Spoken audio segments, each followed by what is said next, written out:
Shalom! Você está no podcast Exegese e Exposição.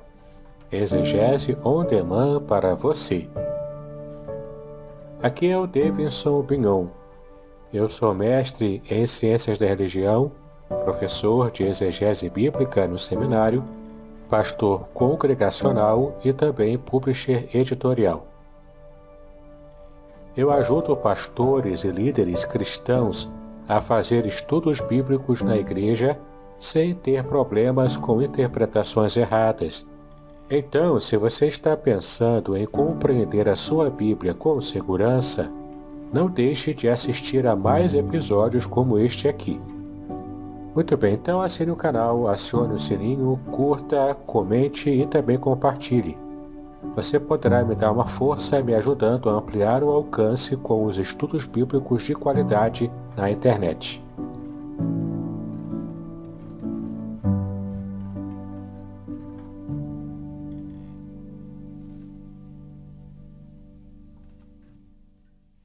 Então, vamos iniciar orando. Deus, obrigado por essa manhã, obrigado pelos nossos amigos e irmãos que já se conectam a nós nessa manhã. Pedimos ao Senhor que esteja renovando as forças de cada um deles, o ânimo. Pedimos ao Senhor que nessa manhã fale mais uma vez conosco, que a esperança, a verdadeira esperança, continue acesa, viva em nosso coração. Deus, fale através do teu servo, o pastor Davidson, é a minha oração em nome de Cristo Jesus. Amém. Queridos, vou chamar para quem está lembrando o pastor Davidson, ele é aquele que, esse livro aqui, Revelações do Salmo 23, pastor Davidson, ok? Ele é o autor desse livro, né? E aí, se você quiser adquirir, já tem como adquirir, já está ele já fugiu agora a palavra, já está na sua segunda edição, não é isso, pastor Davidson?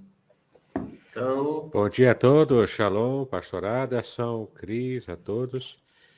Já é a segunda tiragem, é a mesma edição, segunda só que não, tiragem. não alterei nada, mas a primeira tiragem já havia terminado, né? Então eu fiz mais a impressão de mais alguns exemplares, não são tantos também.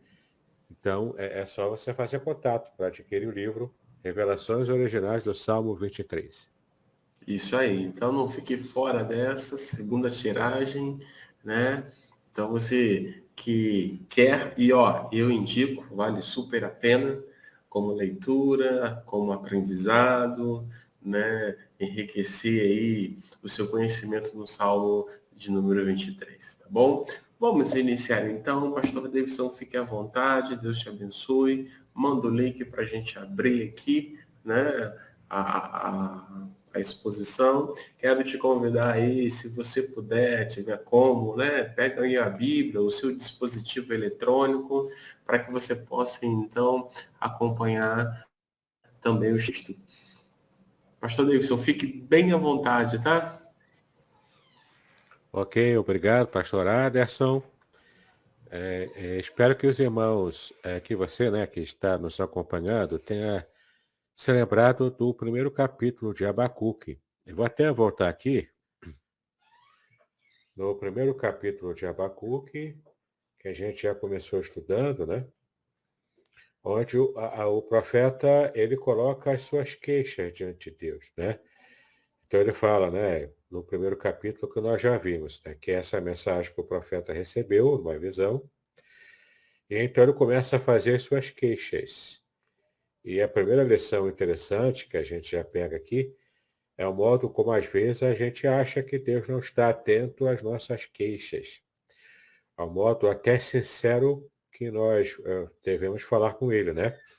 E o profeta aqui se referiu a essa queixa porque, de fato, ele percebia que o povo de Deus estava tão corrompido, uma corrupção era tão grande, mesmo no meio do povo de Israel, que ele ficava se perguntando, o Senhor não está vendo isso? O Senhor não está percebendo a maldade imperando no seu povo, a injustiça? Aí então o Senhor responde para ele, né? O Senhor dá a resposta para Abacuque. Ele fala, não, eu estou vendo sim, já estou preparando a resposta para o meu povo. O povo será levado cativo pela Babilônia. Ele responde ao profeta, dizendo que preparou a Babilônia e Nabucodonosor para estar servindo de chicote, para fazer com que o povo de Israel se emendasse, né? Deixasse de uma vez por todas a idolatria, deixasse de uma vez por todas todo tipo de maldade e estivesse realmente se aproximando de Deus. Essa foi a resposta que o Senhor deu a ele. Então, a segunda queixa de Abacuque é uma queixa maior, porque ele se pergunta, ué, mas como assim? O Senhor quer consertar o seu povo usando um povo ainda pior, um povo pagão, idólatra, mais violento, quer resolver. É como se o Senhor quisesse resolver um probleminha no copo d'água, criando uma tempestade e um furacão, não é? Para resolver um problema de inundação de um copo d'água, digamos assim. Né? Então está exagerando, acho que a sua mão está exagerando.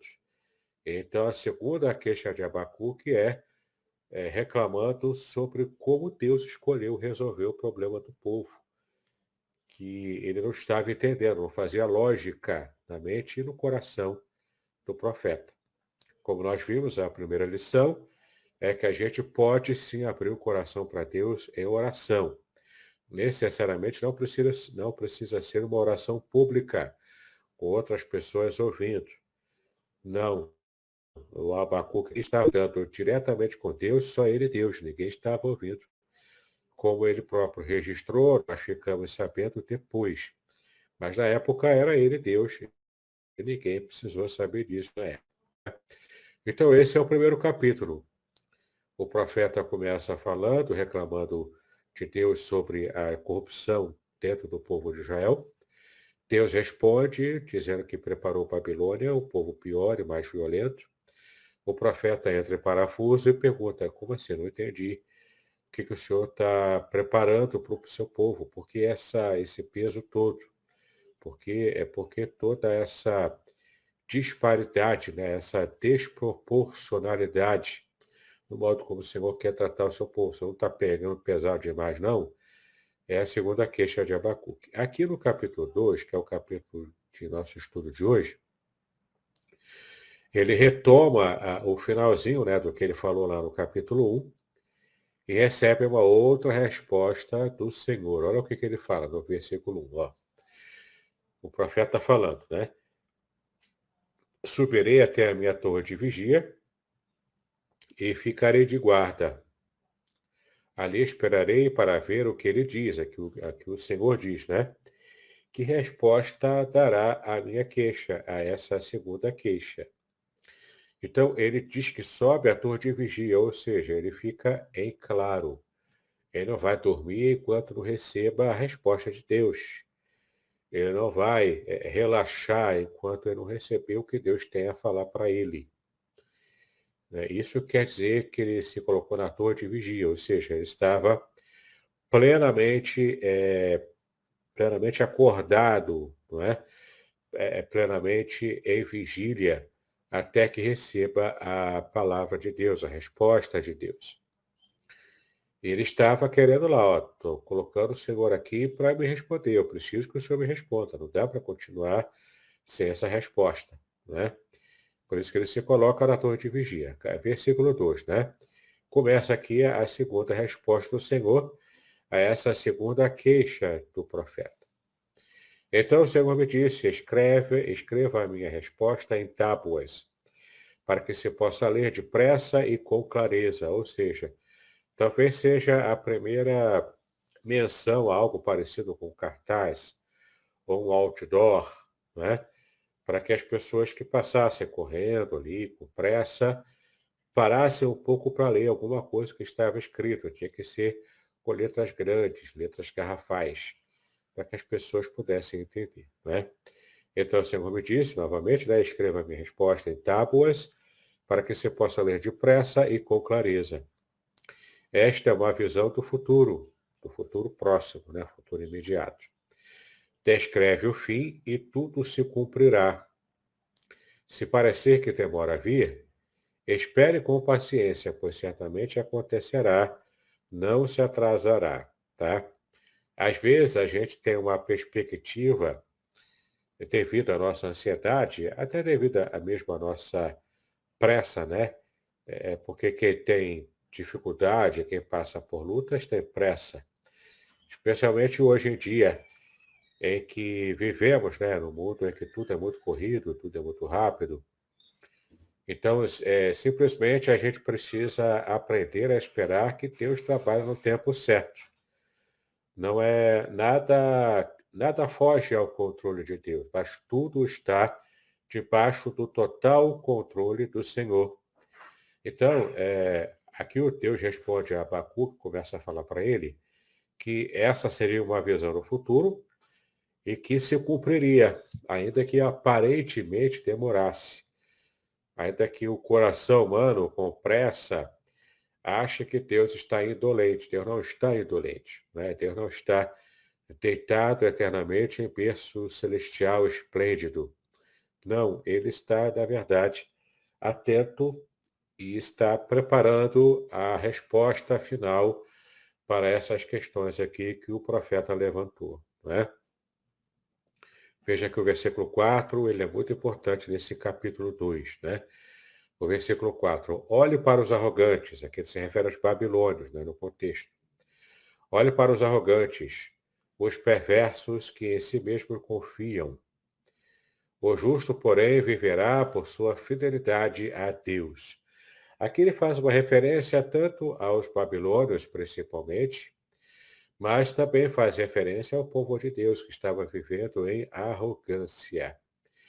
E há uma passagem muito importante que nós vamos abrir aqui, que está lá em Provérbios, capítulo 16, versículo 18. É uma passagem transversal que resume bem o que Deus está falando ali, né? O orgulho precede a destruição. A arrogância precede a queda. Então, você pode perceber aqui que esse é um princípio bíblico.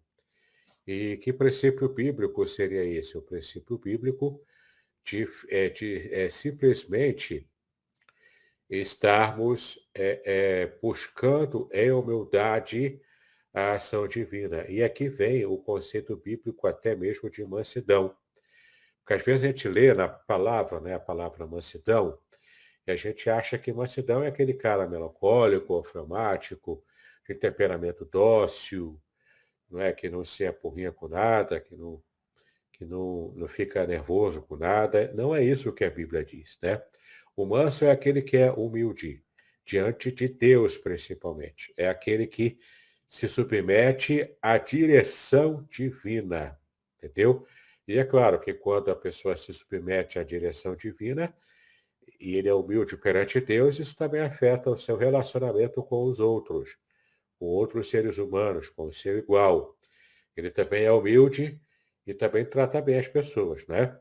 Mas, de modo bíblico, de fato, o texto se refere aqui ao modo como a gente precisa se colocar diante de Deus em humildade, que é o contraste perfeito com a arrogância dos ímpios. E aqui tanto se refere aos ímpios arrogantes do povo de Deus, né, que estava distante do Senhor e agindo de modo errado, quanto também era uma referência mais remota aos próprios babilônios, que Deus estaria, na sua soberania, usando para consertar o povo de Israel.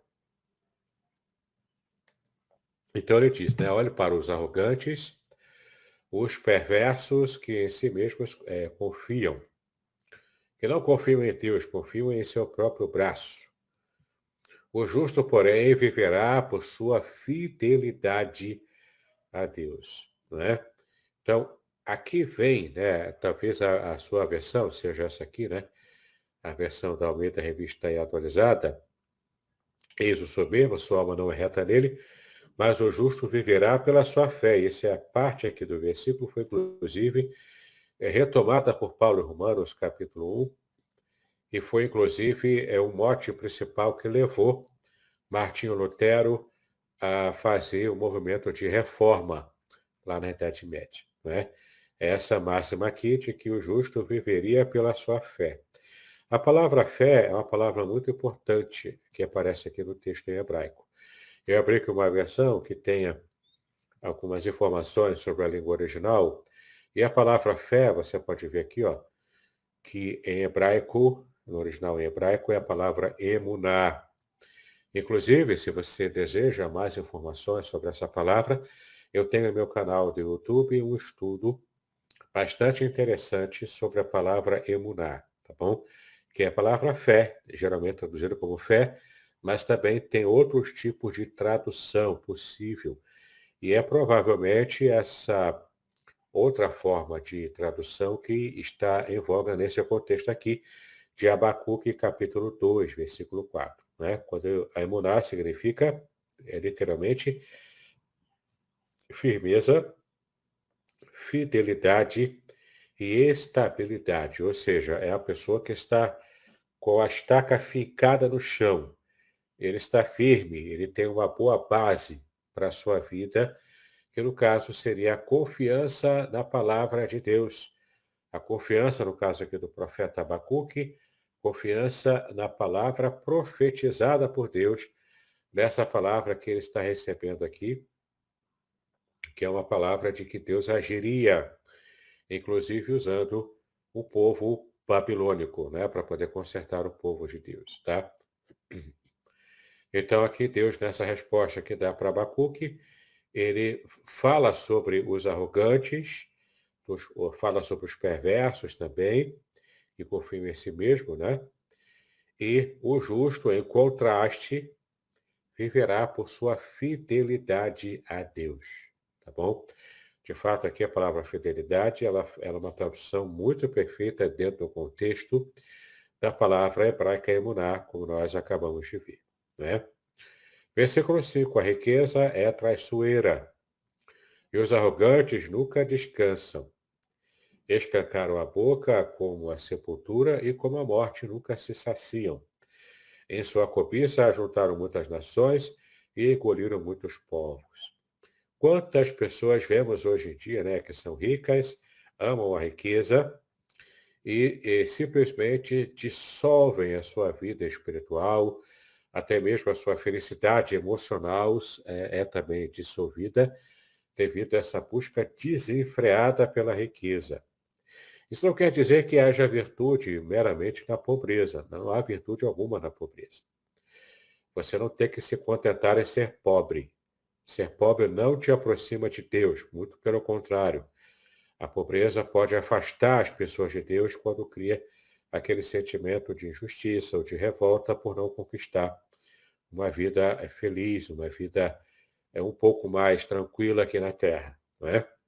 Mas o problema é o amor à riqueza. O problema é quando a pessoa coloca o seu coração inteiramente na ilusão das riquezas. E aqui ele diz, né, que a riqueza é traiçoeira. E os arrogantes nunca descansam. De fato, eles não têm paz. Escancaram a boca como a sepultura e como a morte nunca se saciam, né? Estão sempre querendo mais dinheiro. Os corruptos do Brasil, geralmente na área política, mas não apenas na área política, eles são assim. Nunca se saciam, né? Estão sempre à procura de dinheiro, de poder, para poder simplesmente dominar as pessoas. Né? Isso aqui é pecado diante de Deus, é arrogância. Isso aqui é o contrário do que Deus requer da humanidade. Como nós já vimos, aqui a arrogância precede a ruína, a soberba precede a ruína. Muito bem, não é? Versículo 6. Em breve, porém, seus cativos, peraí, em breve, porém, seus cativos os insultarão, ou seja, eles serão insultados, envergonhados por aqueles mesmos que eles conquistaram. Zombarão deles, dizendo: que aflição espera vocês, ladrões? Ficaram ricos pela extorsão. Até quando continuarão desse modo? Não é? Então, é muito importante essa palavra aqui. Né? Fala da extorsão desses ricos, os ricos corruptos. Né? Até quando continuarão assim? Porque eles, na verdade, essa é uma pergunta retórica, né? Porque o próprio Deus que está dando a resposta aqui, ele mesmo faria com que esses arrogantes, esses ricos corruptos, sejam completamente dominados, exterminados pela história, não é? Deus estaria vindicando a toda a maldade que esses ímpios estão fazendo contra o seu próprio povo, não é?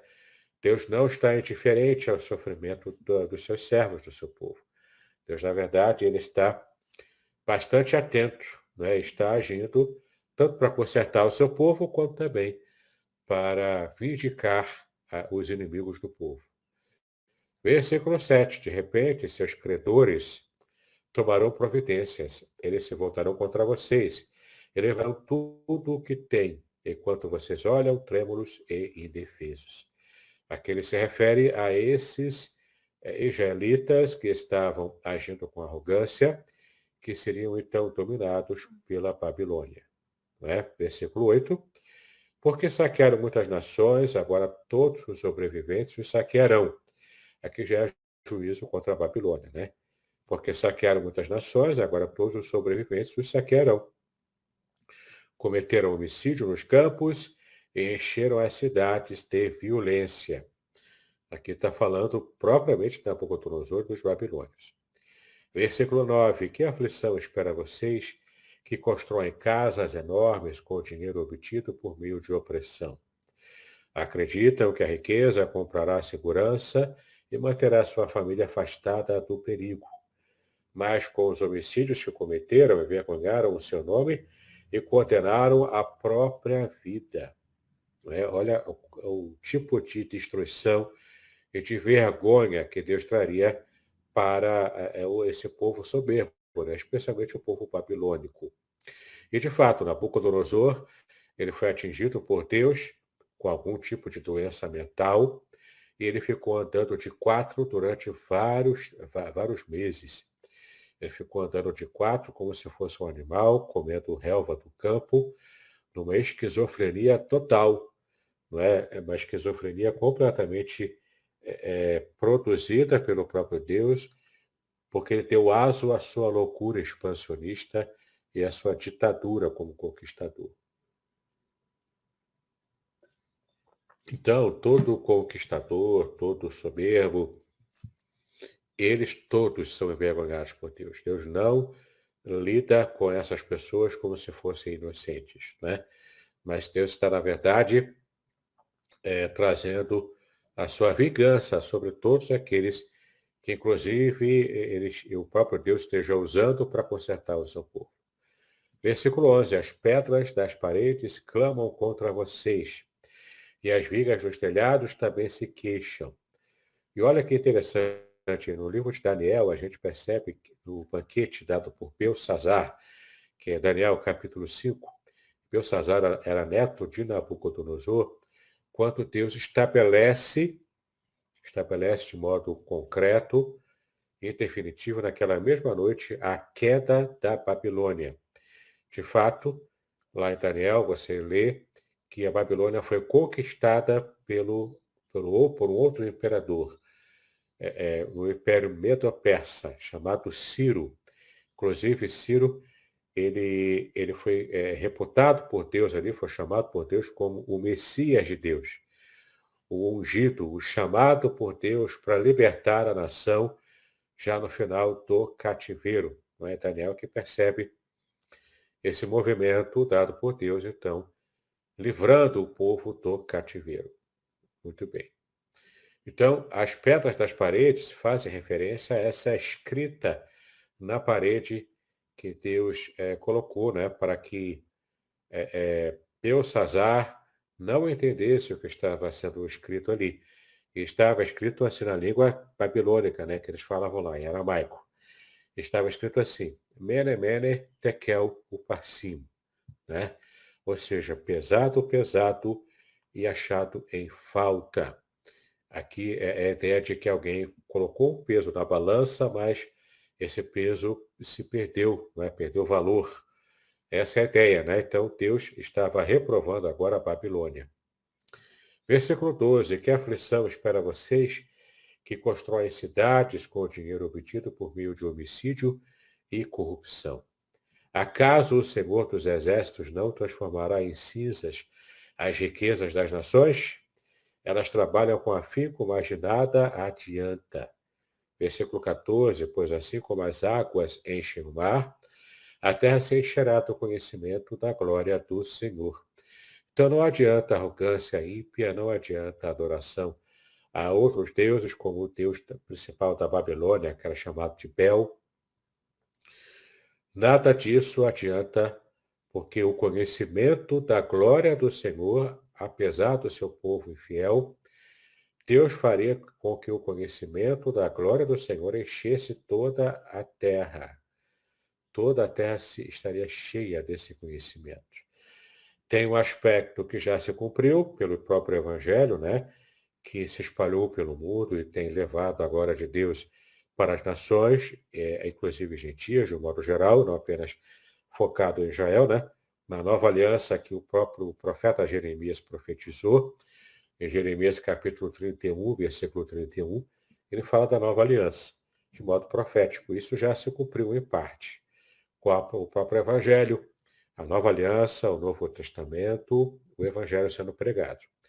Mas não se cumpriu ainda de modo completo, porque há muita gente ainda, muitas nações ainda, que não têm ainda o conhecimento da glória do Senhor. Cabe a nós, como igreja, então, ampliar o nosso trabalho de evangelização para alcançar, então, essas nações, essas pessoas, né?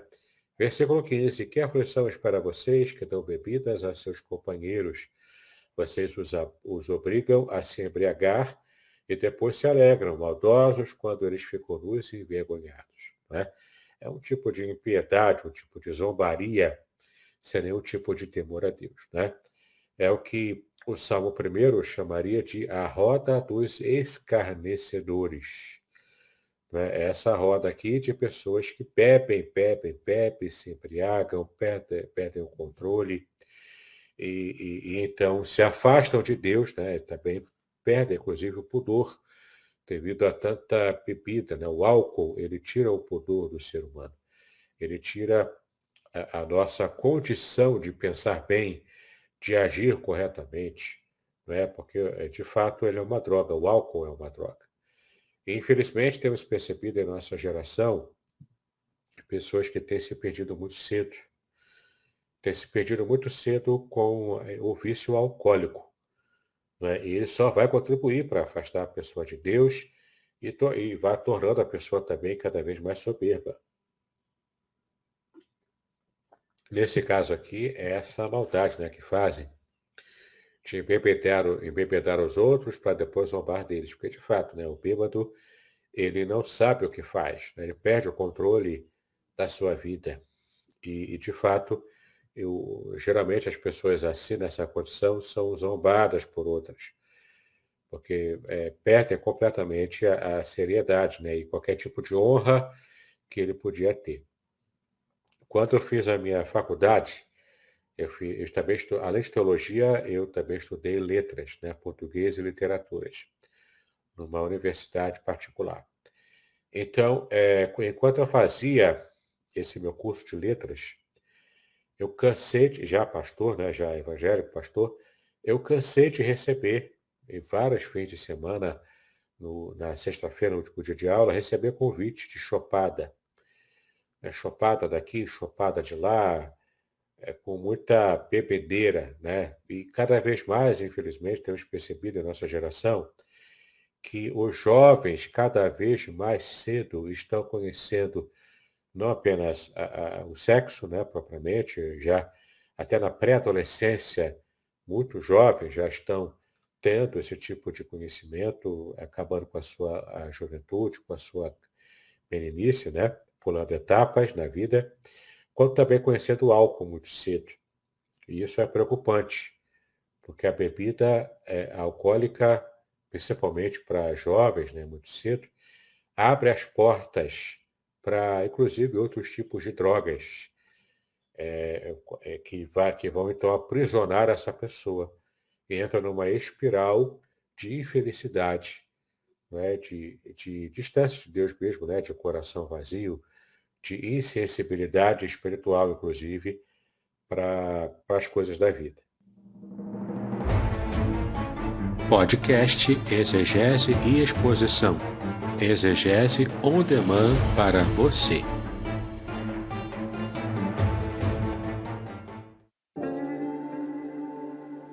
Shalom! Aqui é o Davidson Pignon. Eu ajudo pastores e líderes cristãos a fazer estudos bíblicos na igreja sem ter problemas com interpretações bíblicas erradas. Então, se você está pensando em compreender a sua Bíblia com segurança, não deixe de assistir a mais conteúdos como este aqui neste canal.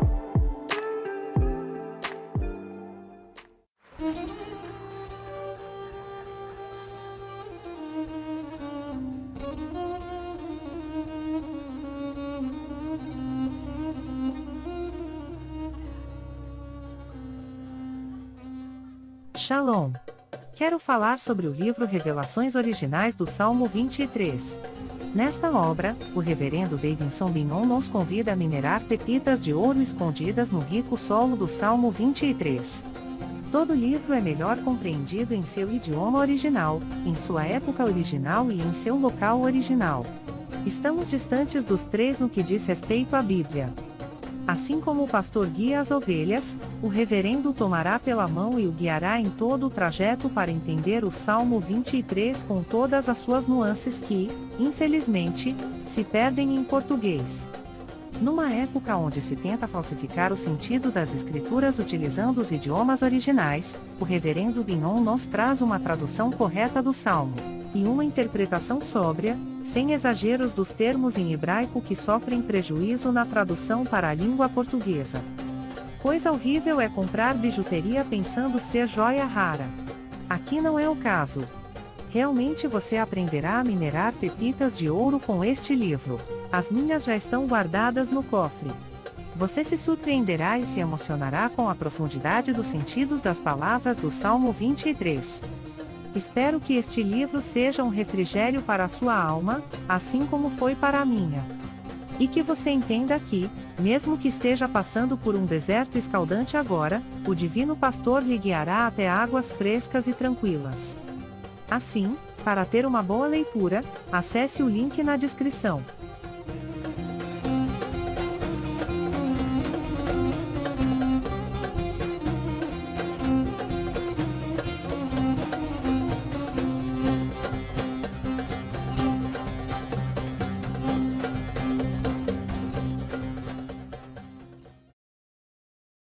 Que aflição para vocês que dão bebidas aos seus companheiros.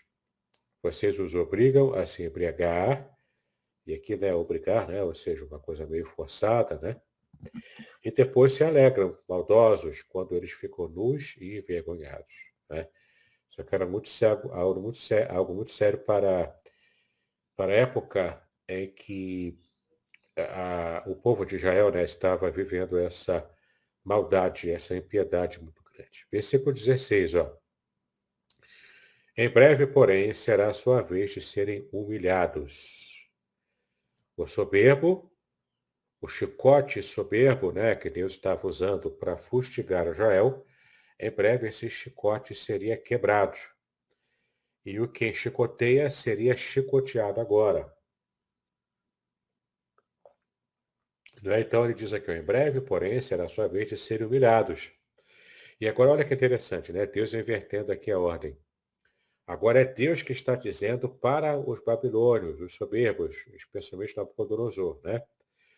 Venham, bebam e fiquem despidos e expostos. Ou seja, Deus é que vai pagar na mesma moeda o que eles haviam feito, né? Dessa maldade ímpia aqui. Bebam do cálice do Senhor e toda a sua glória será transformada em desonra. Toda a glória da Babilônia, né? O que é a glória, né? A palavra glória em hebraico é kavud. Kavud, que significa peso, né? Algo pesado no sentido bom, né? Pesado no sentido de ser poderoso. Não é algo leve no sentido de ser, de não ter força, de ser levado pelo vento, né? Mas é algo pesado, algo concreto. Então, glória significa isso, né? E geralmente a glória também é mostrada na Bíblia como a luz que é quase que palpável, né? Uma luz tão grande, uma nuvem, inclusive, uma nuvem luminosa, né? Uma nuvem espessa, mas luminosa, de luz, uma nuvem de luz, e não uma nuvem escura como de uma tempestade, mas uma nuvem de luz que toma posse de todo o ambiente de quem estava adorando ao Senhor, inclusive no templo. Na época quando Salomão esteve consagrando o templo, não é? Você vai perceber isso em Crônicas e em Reis também. Então, aqui o Senhor está dizendo, ó, beba o cálice do Senhor e toda a sua glória, no caso aqui seria a glória da Babilônia, esse sentimento de importância da Babilônia, toda aquele pensamento, né, de hegemonia, de alguém que conquista, de quem confia no seu próprio braço para conquistar tudo, né, que é geralmente essa soberba associada aos ímpios, aos imperadores, aos conquistadores, né, essa soberba aí, que afasta a pessoa de Deus. Então ele está dizendo, ó, bebam então do cálice do Senhor, bebam do meu cálice, já que vocês gostam de forçar as pessoas a ficarem bêbadas, para então vocês zombarem dela, agora é a minha vez. Vocês vão beber do meu cálice, o cálice da minha ira, que inclusive aparece lá em Apocalipse. A gente pode dar uma olhadinha lá, né? No cálice da ira do Senhor, das 7 taças da ira do Senhor, não é? E cada taça também sendo derramada sobre toda a humanidade. Aqui já é uma visão mais escatológica lá em Apocalipse. Mas aqui é uma visão de vindicação da justiça divina posteriormente à Babilônia. Ou seja, a Babilônia ela estava completamente soberba, estava bêbada pelo seu poderio, pelas suas conquistas. Nabucodonosor estava achando que ninguém podia pará-lo. Geralmente os ímpios, os imperadores, os censores da humanidade, aqueles que são completamente embriagados pelo seu poder conquistado, poder temporal, eles, por estarem embriagados, eles não têm o controle sobre tudo. E essa é a grande lição, a grande mensagem. Por mais que você alcance poder, por mais que se alcance sucesso, fama, dinheiro, nada disso traz realmente felicidade. Pelo contrário, né, é muito fácil a gente ver gente assim que tem muito dinheiro para gastar, que tem muita abastança na vida, mas que acaba se perdendo e só consegue dormir, por exemplo, a poder de remédio. Conforme o próprio texto diz, né, essas pessoas não têm paz, essas pessoas não descansam, estão sempre preocupadas com alguma coisa, geralmente sempre preocupadas em ganhar mais dinheiro e em preservar, em colocar no cofre, em pagar segurança para preservar aquilo que conquistou, para não perder. São pessoas completamente voltadas para o rio metal, né? Para o dinheiro. E essas pessoas não conseguem ser felizes. É o que o texto está dizendo, né? Então, bebam vocês agora do meu cálice, o cálice do Senhor, o cálice da ira de Deus, né? E toda a sua glória será transformada em desonra. Vamos dar aqui uma pesquisada aqui no texto, para a gente dar uma olhadinha lá no Apocalipse, sobre as taças da ira de Deus. Deixa eu fazer aqui uma busca numa versão que seja mais fácil de achar. Vou buscar aqui, ó, taça da ira. Ver como está lá em Apocalipse, né, nos versículos que se referem a essa taça da ira de Deus. Se bem que não apareceu aqui nenhuma passagem do Apocalipse. Vamos ver só ira de Deus, né? De repente é uma outra palavra que aparece. Ira de Deus. Passagens aqui. Dá uma olhadinha lá embaixo. Tá aqui, Apocalipse. Né? Tem várias passagens. Então, nós temos aqui Apocalipse 2,18. O anjo da igreja de Tiatira escreve: Chão de fogo, os pés ao bronze polido. Aqui não aparece ira, né? Mas vamos seguir aqui, 3,18. Ah, tá, porque aparecem outras palavras de destaque aqui. Capítulo 11, 14. Aqui já começa a falar da cólera de Deus, né? Aqui começa a falar já dessas taças. No capítulo 14, né? Esse cordeiro do Monte Sião, ouviu a voz do céu, entoava um novo cântico, viu outro anjo voando, enfim. Nós estamos programando aqui, eu e o pastor Aderson, estamos programando uma série de estudos bíblicos sobre o Apocalipse. Então, nós teremos oportunidade de estudar também sobre as taças da ira de Deus, tá? Que é o que eu estou tentando mostrar para vocês aqui. Mas aqui já deu para perceber, né? No versículo 10 do capítulo 14 do Apocalipse, né? Também esse beberá o vinho da cólera de Deus, preparado sem mistura do cálice da sua ira, e será atormentado com fogo e enxofre diante dos santos anjos e na presença do Cordeiro. É muito interessante a gente perceber, porque geralmente na Bíblia, a taça de vinho, né?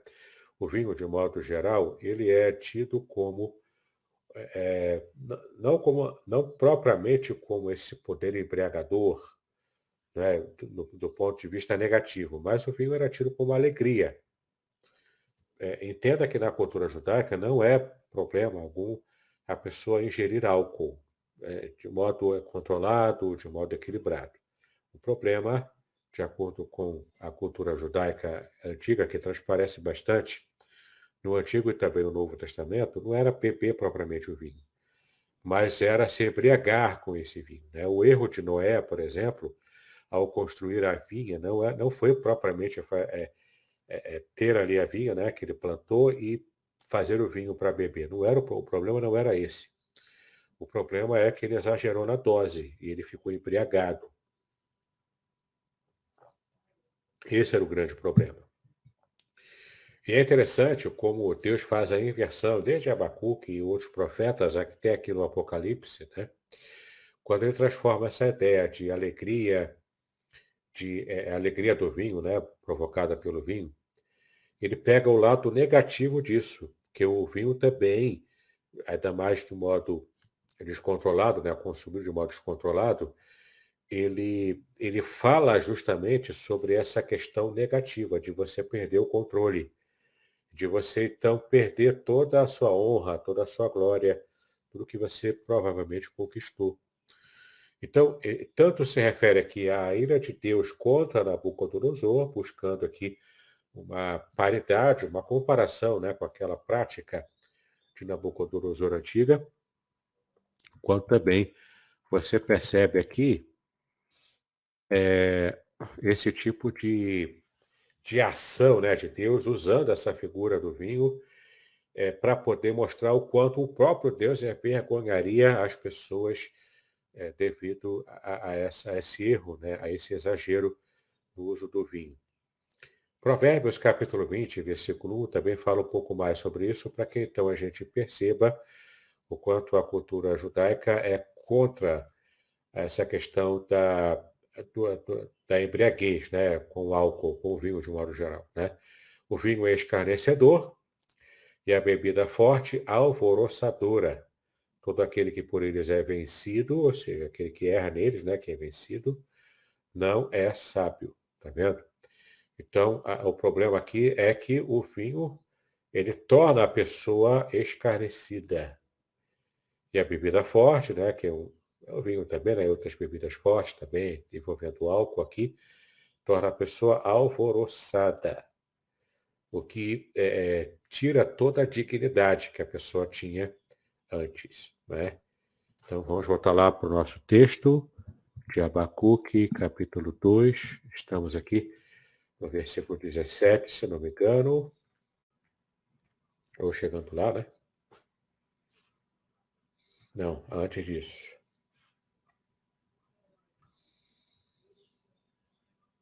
Tá, então, já vimos isso aqui. Aí no 16 que nós lemos, né? Será farto de opróbrio, em vez de honra. Eu vou colocar aqui no NVT, né? Que é a versão que a gente estava estudando. Vamos um momento aqui. Em breve, porém, será a sua vez de serem humilhados.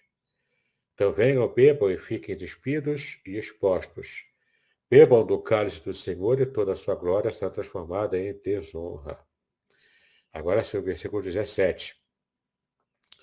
Derrubam as florestas do Líbano, agora vocês serão derrubados. Né? Olha só, né? Deus pegando aqui várias referências de ações, né, dos babilônios, nessas conquistas contra outros povos, derrubando inclusive florestas inteiras do Líbano. Mas vocês, enquanto nação, vocês é que serão agora derrubados. Destruíram os animais selvagens, agora o terror deles virá sobre vocês. Ou seja, vocês perseguiam animais selvagens, caçavam, destruíam todos, dizimavam todos os animais. Vocês agora que serão caçados. Vocês terão o mesmo terror que vocês causaram a esses animais. Né? Cometeram homicídio nos campos e encheram as cidades de violência. De que vale o ídolo esculpido por mãos humanas, ou a imagem de metal que só os engana? Como é tolo confiar em sua própria criação no Deus que nem sequer é capaz de falar. Aos deuses babilônios, né, especialmente Bel, que era o principal deus babilônio. Que aflição espera vocês que dizem a ídolos de madeira, despertem, e que dizem a imagens mudas de pedra, levantem-se. Acaso um ídolo pode lhes dizer o que fazer?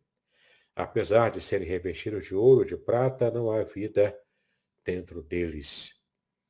O Senhor, porém, está em seu santo templo, toda a terra cale-se diante dele. Mais uma inversão, né? Ele se refere aqui aos ídolos que não falam, que não têm vida, não existem, portanto, se eles existem apenas naquela dimensão, né, de um boneco feito de barro, de madeira, de metal, mas não existem de verdade. Esses ídolos não têm vida. Por isso eles não falam. Eles não podem falar, porque geralmente o ato de falar era associado a Deus, né? A Bíblia é muito pródiga em dizer que disse Deus e falou Deus. Parece muito no Antigo Testamento essa expressão, que em hebraico é Vaiomer Elohim, né? Falou Deus e disse Deus. Porque Deus é vivo e Deus fala. Ao contrário dos deuses que não existem, são falsos, eles não podem falar. E agora que, diante do Senhor que fala, e ele está vivo em seu santo templo, entende? Aqui se refere ao templo que ainda existia, né? Que era tido como lugar de habitação do próprio Deus. Ele está vivo e está habitando no seu santo templo. Por causa disso, o que acontece com toda a terra? Toda a terra cale-se diante dele. Quem se cala são os humanos, diante de um Deus que fala e fala o tempo todo. Viu que interessante essas inversões que Deus dá aqui, mostrando a sua resposta para Abacuque. Ele achou que Deus estava calado, que Deus não estava agindo. Deus revela para ele, olha, eu não estou indiferente. Preparei Babilônia, prepare-se para grandes emoções quando os babilônios chegarem em Jerusalém.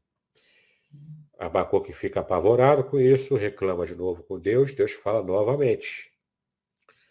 Então, diante da soberania de Deus, guarda isso no seu coração, meu irmão, minha irmã. Diante da soberania de Deus, não há o que o ser humano reclamar, não há o que falar. Embora, se você reclamar e falar, Deus vai te ouvir, Deus vai acatar a sua oração. Até uma oração, quem sabe, indignada contra alguma coisa. Mas entenda, a resposta de Deus é soberana. Seja qual for a resposta que ele der, o nosso papel é confiar de que ele está fazendo o melhor. Né?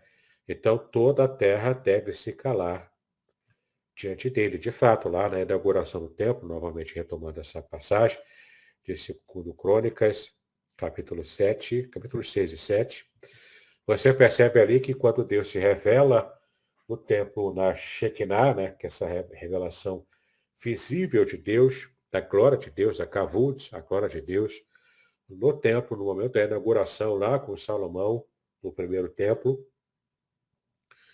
quando a glória de Deus toma o templo, aquela nuvem luminosa, né, brilhante, aparece no meio do templo do nada, Deus se revelando ali de modo visível, palpável.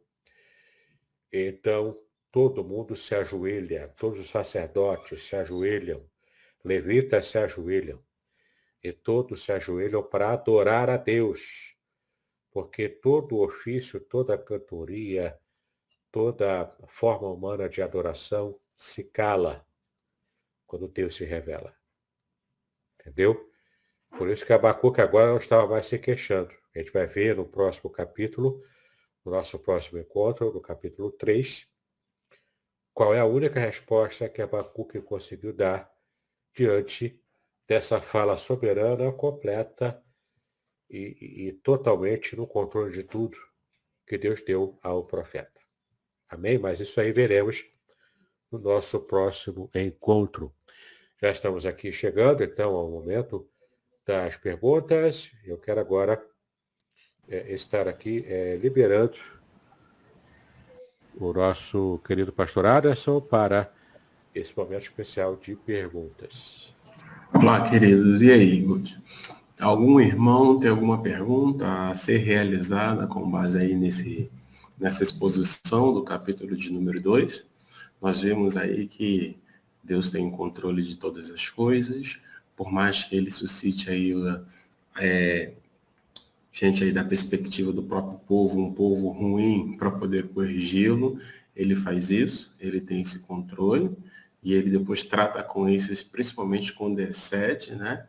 Mas eu queria ouvi-los. Algum irmão tem aí alguma pergunta a ser realizada? Pode colocar aí no chat, que aí o próprio pastor Davidson vai conseguir ler, vai conseguir fazer a pergunta, né, sobre esse momento que Abacuque está passando. Vale a pena também lembrar, queridos, que Abacuque entra com uma série de perguntas. E agora a gente vê já Deus começando a tratar de Abacuque, aguçando a sua percepção, né? E aí daqui a pouco vai ter o desfecho, né? Por conta das respostas que ele percebe, né? Do agir do próprio Deus. Meu amigo, eu vejo que não tem aparentemente nenhuma pergunta, nenhum dos irmãos. Eu estava ali, enquanto você estava falando, eu estava até fazendo as minhas anotações, quando você, por exemplo, citou o texto de Provérbios, né? Deus tem os seus próprios meios para corrigir, né, o seu povo, né? E, aliás, começa através do povo dele, do povo que ele ama, e muitas das vezes as pessoas pensam de forma equivocada, que amor não envolve disciplina, mas amor envolve também a disciplina, né? E uma das coisas que eu pude perceber e eu guardei e eu quero compartilhar com os amados as nossas orações, Deus ouve. A gente percebe em Abacuque, Deus ouve e ele responde, mas ele responde não no nosso tempo, ele responde do tempo dele. Nada do que acontece está fora do seu controle. É isso mesmo, pastor Davis? Isso aí, né? Deus está no controle de tudo e cabe a nós estarmos nos submetendo, né? Em amor. Porque às vezes a gente tem essa compreensão errada que a nossa própria cultura anticristã colocou na nossa mente, né? De que toda submissão é errada, é ruim, toda submissão é porque o outro está me obrigando a me submeter. Claro, existe essa experiência humana, o próprio Nabucodonosor, como conquistador, é o exemplo disso, né? Uma nação se impondo sobre a outra e obrigando a submissão. Mas quando a gente fala em submissão para Deus, é a submissão em amor. É como também o marido, né, se submete à esposa, a esposa ao marido, tudo é amor, não é? É um tipo de demonstração desse amor que um tem pelo outro. Nós demonstramos o nosso amor por Deus quando nos submetemos à sua vontade. Inclusive, Jesus também disse isso, né? que vós me amareis se fizerdes o que eu vos mando. Então, tem que obedecer. O amor aqui, ele é concretizado de modo prático no momento da obediência. Entendeu? Então, é muito interessante a gente perceber que quando a gente fala em submissão à vontade de Deus, isso só faz bem a gente. Porque mais do que eu, Deus sabe o que é melhor para a minha vida. Né? Deus sabe e Ele vai tratar de modo do que eu preciso receber dele e não do que eu quero receber dele. Porque em muitas ocasiões, o que eu quero receber de Deus pode me afastar, inclusive, dele. Não é? E Deus não quer que eu me afaste dele. Deus quer estar próximo de mim. E esse é um grande mistério. Deus criou o ser humano do jeito que nós somos. Nós tivemos esse grande revés na humanidade, que foi o pecado que entrou na nossa história com Adão e Eva, e isso a gente paga preço até hoje. E a imagem de Deus sendo maculada em nós, né, que nós que somos essa expressão imagética concreta de Deus nesse mundo, nós como seres humanos, de um modo geral, isso foi maculado, já que o próprio Deus estabeleceu que nós seríamos a sua imagem e semelhança e não uma imagem criada, né, por artífices, né, seja de madeira, pedra, barro, enfim. Né? Deus estabeleceu isso e o pecado trouxe mácula à imagem dele, representativa dele aqui na Terra. Quando entregamos o coração a Jesus, a gente está buscando restauração dessa imagem original, que se perdeu com o pecado, mas que o próprio Deus está regenerando e restaurando, para que ele seja fielmente representado para todas as pessoas aqui na Terra, e isso alegra o seu coração.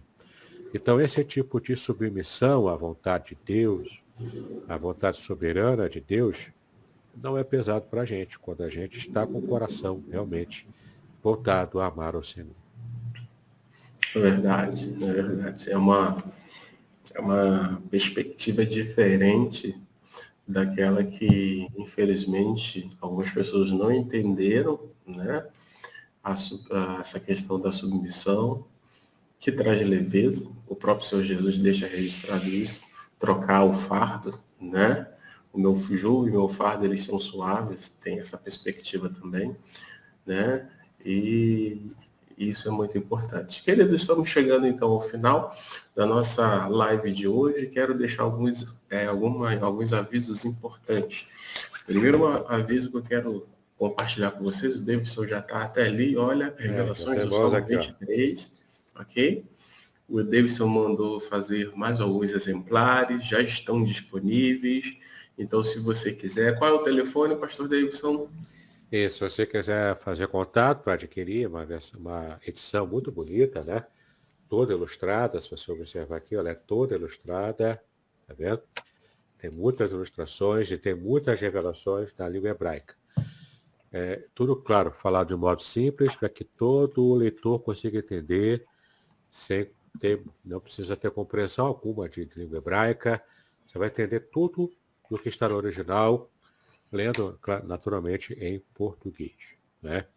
Então, é um livro muito bonito, muito, muito bem trabalhado, né? Me esforcei bastante para fazer um livro bacana. E você poderá adquiri-lo entrando em contato comigo pelo WhatsApp. 021, aqui no Rio de Janeiro, 998 585402. Vou repetir, 021 998 585402. E aproveita agora, nesse período de fim de ano, Natal chegando, é um ótimo presente de Natal, não apenas para você, mas para familiares e amigos também, irmãos da igreja. Vai ser bênção para você essa leitura, eu garanto. É verdade, eu quero dar bom dia aí, os irmãos que já estão conosco, que passaram, a Neise, a Sônia, também a nossa irmã Ilma, a Zilmar, que está conosco, o Douglas também, a Sônia Val, a Ilma Dias também, a Dalva Farias está conosco também, outros irmãos que estão aqui também. Né? A Sônia está até inclusive dizendo, quanto mais participamos dos estudos da palavra, aprendemos, a fé aumenta e temos certeza do poderio de Deus em nossas vidas, cumprindo tudo no tempo dele. É verdade, é isso mesmo, minha irmã. E o segundo aviso que eu quero compartilhar com vocês é que na próxima semana, quarta-feira que vem, dia 21, nós estaremos, se Deus quiser, com o pastor Davidson, encerrando, né, esse estudo aí, essa série de estudos aí, falando sobre esperança renovada em Abacuque. Como que vai acontecer? Na outra quarta-feira, a gente já está nas vésperas do Natal, que por sua vez já vai estar nas vésperas do Ano Novo, que por sua vez já vai inaugurar o Ano Novo, né? Então, fiquem bastante atentos, queridos. Vamos ter alguns ajustes. Em janeiro, se tudo der certo, nós estaremos de férias. E aí, já que estaremos de férias, nós não vamos, né? Vamos dar uma pausa, vamos entrar em recesso. Quando que nós vamos entrar em recesso? Nós vamos entrar em recesso no dia 23, no dia... a última sexta-feira antes do Natal, se não estou equivocado. Depois eu vejo aí a data certinha. O pastor Davidson, ele então vai ter um encontro conosco, depois ele entra de recesso. Em janeiro a gente está de recesso, porque nós estaremos de férias, se tudo der certo estaremos no Rio de Janeiro, né? E aí, para que não fique assim, aquele vago, e aí, e tal, nós vamos estar mandando, né, alguns links, colocando aí no nosso próprio, na nossa página, mandando aí os links para os irmãos, do pastor Davis, com algumas mensagens, com alguns estudos do pastor Davis, a gente já está combinando aqui, para que você possa acessar, para que você possa também não perder esse contato, né? E aí, quando passar o período de recesso, nós vamos retornar, e aí, se tudo der certo, nós iremos retornar falando sobre o livro de Apocalipse. Livro de Apocalipse. Livro de Apocalipse, deixa eu já deixar claro para vocês, não foi escrito literalmente, ou não é direcionado para o não crente, é direcionado para você e para mim, para nós que confessamos a Cristo Jesus, para fortalecer a nossa fé, animar, avivar ainda mais a nossa esperança em Cristo Jesus. Eu tenho certeza que você vai gostar. E aí, esse estudo, já leio antes, né? E já trago aí as suas perguntas, que vai ser muito bom. A Neise está aqui me pontuando, dia 23 de dezembro. Exato, é a última sexta-feira antes do Natal. Tá bom, queridos? Estamos encerrando, então. Eu quero agradecer aí a participação de cada um de vocês, Neise, Sônia, Ilma, Zilmar, Douglas, né, que também está conosco, a Dalva, né, que também está conosco, a Cris, que não está virtual, mas está presencial, está lá do outro lado da sala, como se a sala fosse grande, ó. Ali, do ladinho ali, né, que também está acompanhando aqui conosco.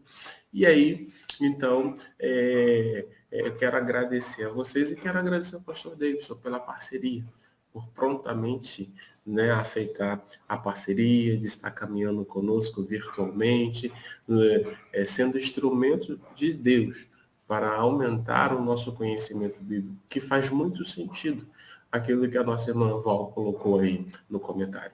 Pastor Davidson, eu peço gentileza que você faça suas considerações finais e depois ore por nós. Amém. Então, eu quero agradecer ao pastor Aderson, a Cris, a todos os irmãos da Igreja Congregacional de Aracruz, e você também, né, que acompanha a gente aqui pela internet. Agradeço pela confiança e vamos então estar orando, né, colocando a nossa vida na presença de Deus, pedindo ao Senhor que esteja renovando as nossas esperanças. E no nosso próximo encontro, o capítulo 3, fechando então o livro com chave de ouro. E de fato, vamos ver ali a esperança renovada no coração do profeta, esse profeta queixoso com Deus, como que Deus está resolvendo isso no coração do profeta, E a única resposta que ele pôde dar, a gente vai ver no nosso próximo capítulo 3, no nosso próximo encontro. Tá bom? Vamos orar então. Pai, nós te exaltamos pelo privilégio que tivemos de estar em contato com a tua palavra mais uma vez. Pedimos a tua graça, a tua bênção renovada, o coração humilde diante de ti. E, ó Pai, que estejamos deixando de lado toda a soberba humana, todo tipo de pensamento, ó Pai, que esteja encontrando guarida em nosso coração, que seja pensamento que nos afaste de ti, que nós estejamos sendo livres, ó Pai, libertos desse tipo de pensamento, dessa postura até cultural em nosso país, em nossa nação. Pedimos a ti a tua graça, a tua bênção renovada, para que tenhamos um coração humilde. A tua palavra diz que a soberba precede a ruína. Então clamamos a ti, nos livra, ó Pai, da soberba. Dá-nos um coração humilde na tua presença. Dá-nos, ó Pai, nessa humildade a firmeza de fé, para que possamos, ó Pai, estar convivendo, ó Pai, com aqueles que são hostis à nossa presença, à nossa fé, mas que estejamos, ó Pai, de alguma forma, sendo pessoas, sendo homens e mulheres, que estejam influenciando positivamente essas vidas. Dá-nos a tua graça, mais uma vez nós te pedimos para esse final de ano, que a tua bênção seja sobre nós, e o ano que vem, Senhor, que seja um ano de renovação da esperança que possamos ter, ó Pai, em ti, como estudaremos ainda no último episódio, no último estudo de Abacuque. Fala conosco ainda, nos abençoe em tudo. Nós assim pedimos a ti estas bênçãos e agradecemos por tudo em nome de Jesus, hoje e para sempre. Amém e amém. Até amanhã, então, com a nossa manhã com Deus, tá bom? E Deus abençoe a vida de todos vocês. Shalom, shalom, pastor Davidson. Amém, shalom, pastor. Deus abençoe a todos.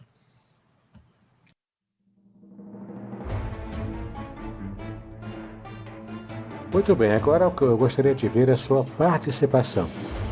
Entre em contato comigo, compartilhe a sua experiência comigo e quem sabe até se você enviar em formato de áudio, eu possa aproveitar a sua experiência para apresentar no próximo episódio do podcast Exegese e Exposição. Eu sou Davidson Bignon e eu ajudo pastores e líderes cristãos a fazer estudos bíblicos da igreja, sem terem problemas com interpretações erradas. Se você então está pensando em compreender a sua Bíblia com segurança, não deixe de assistir a mais episódios como este aqui. Então, assine o canal, acione o sininho, curta, comente e também compartilhe. Ajude-me a ampliar o alcance com estudos bíblicos de qualidade na internet. Que Deus abençoe os seus estudos, paz e bênçãos sobre a sua vida.